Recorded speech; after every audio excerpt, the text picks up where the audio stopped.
obscènes et dégradantes de mon cru qu'elles ont pu voir. Je leur demande pardon parce que le jeune homme qui a commis ces dessins il y a 30 ans n'était pas un jeune homme à qui j'aurais serré la main aujourd'hui.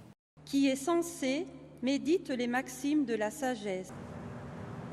Une foule hystérique vient de forcer l'entrée du cimetière pour déterrer le cercueil inhumé la nuit précédente. Photographié sous tous les angles, c'est bien le corps de leur idole. Yoro pour Yorobo, l'un des nombreux surnoms de DJ Arafat. Une star en Afrique, le roi du coupé-décalé.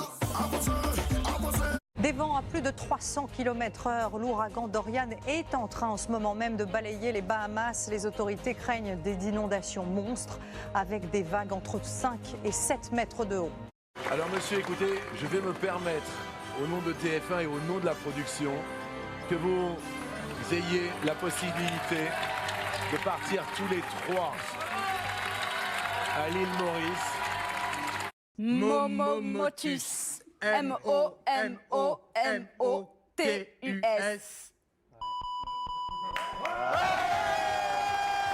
Vous étiez parti en vacances cet été?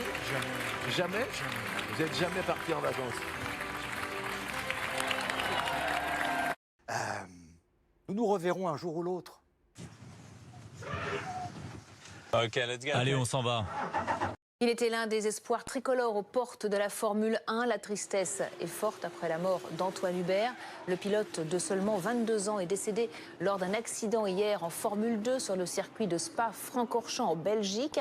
Un accrochage ultra-violent au 2e tour de la course sur l'une des parties les plus rapides du circuit. Prenons rendez-vous un jour, n'importe où. Je promets que j'y serai. À toutes les personnes, quelles qu'elles soient, celles de la communauté juive, mais tous ceux qui se sentent respirer comme des humains et non pas comme des bêtes, leur demander pardon pour les dessins choquants, les bandes dessinées. Pour toutes ces années. Merci à tous.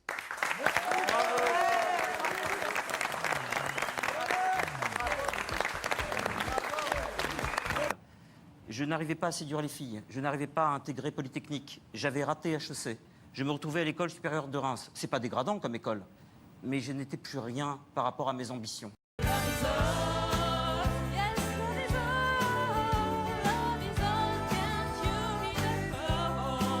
J'accepte qu'on me pose toutes les questions, j'accepte de parler cette bande dessinée, et j'accepte tous les procès, même à la télévision, parce que moi j'ai été un procureur ici. Il n'y a aucune raison que vous m'épargniez ce soir. Je suis très dur avec moi-même. Les éléphants reviennent. Toujours plus vite, toujours plus près. Mike est dépassé par la situation. Lui aussi doit se mettre à l'abri. Sur ces images amateurs, l'agression vient d'avoir lieu. Un blessé est à terre, une femme avec le visage en sang est prise en charge par un passant. Quant à l'agresseur, il vient d'être désarmé par des chauffeurs de bus. Des coups de couteau dans tous les sens, il a réussi à toucher il a réussi à ouvrir le ventre d'une personne, il a mis un coup de couteau dans la tête à un mec, il a ouvert l'oreille à une dame et la dame elle était en train de crever sur l'arrêt du bus et personne n'est venu m'aider, donc du coup moi j'ai réussi je me suis jetée sur elle en fait pour la protéger. Le courage des passants à Villeurbanne, ce sont eux qui ont réussi à désarmer l'agresseur hier après-midi. L'expert psychiatre évoque un état psychotique envahissant avec délire paranoïde à thématiques multiples, dont celle du mysticisme et de la religion. Il vient de tuer un jeune homme de 19 ans dont le corps repose sous cette bâche et de blesser 9 personnes dont 3 grièvement.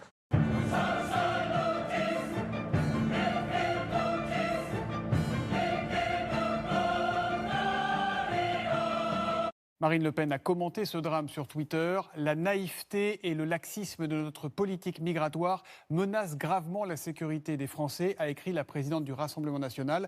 En Allemagne, l'extrême droite fait une percée aux élections régionales. Dans le Brandebourg et en Saxe, les partis traditionnels sont en net recul. Mon ami a été tué. Je crois que la balle est passée par la porte de sa voiture et l'a tué juste de son côté. La situation se tend entre le Liban et Israël. Des échanges de tirs de missiles du Hezbollah et de tirs de roquettes israéliens font craindre une escalade. Bon courage pour la rentrée les enfants. Nous on sera là demain. La première chose que je veux faire de manière inconditionnelle ce soir, avant de parler de quoi que ce soit d'autre, si vous m'y autorisez, c'est de demander pardon Alors, j'ai bien entendu cette demande de pardon, Yann. C'est bien que je suis là ce soir, non pas en tant qu'ami, mais en tant que quelqu'un qui doit poser les bonnes questions. Oui. À l'époque où je les ai commises, je n'étais pas assez lâche pour me suicider physiquement. J'avais donc décidé de me suicider moralement. Je me vomissais et toute la culture que j'avais acquise les années précédentes, la culture classique, je l'ai retournée contre moi pour me faire harakiri car j'étais arrivé à un niveau de dégoût de moi-même qui m'a fait être, comme le sont tous les antisémites, un être faible, plein de rancœur. C'était une période de ma vie où j'étais dans une sorte de chute totale.